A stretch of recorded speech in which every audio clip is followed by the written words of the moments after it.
તો નવી શરતની જમીન એટલે શું? તો નવી શરતની જમીન એટલે પ્રતિબંધિત સત્તા પ્રકાર. ગણોદ્ધારો લાગુ પડે અને કાયદાને આધીન છે. આ એક ગણોદ્ધારાના આધારે કલમ 32 અથવા તો ગણોદ્ધારાની કોઈ પણ જોગવાઈના આધારે મળેલી જમીનનું એક નવી શરતનું એક બ્રાન્ચ છે. અને બીજું બ્રાન્ચ છે કાયદા હેઠળ ફાળવેલ મહેસૂલ ધારો અને હુકમને આધીન. આપ સૌને ખબર હશે કે સરકારી જમીન, પડતર જમીનો અથવા રિઝર્વ રાખેલી જમીનો મહેસૂલ ધારા હેઠળ કલેક્ટર દ્વારા ઘણીવાર ઘણા હેતુઓ માટે ફાળવવામાં આવે છે.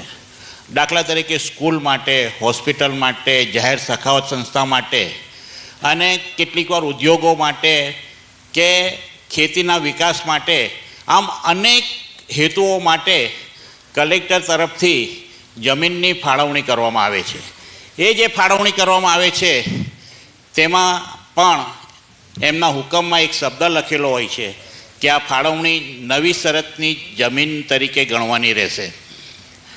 જોકે નવી શરતનો શબ્દ ગણોદ્ધારાનો છે, પણ મહેસૂલ ધારા હેઠળ ફાળવેલી કે અન્ય કાયદા હેઠળ ફાળવેલી જમીનને પણ આ શબ્દનો ઉપયોગ કરવામાં આવે છે. અને એ ગણોદ્ધારાથી સંચાલિત નથી, પણ હુકમને આધીન. જે કંઈ હુકમ કર્યો હોય તે હુકમમાં જે શરતો લખી હોય તે શરતો પ્રમાણે તેનું નિયમન થાય છે.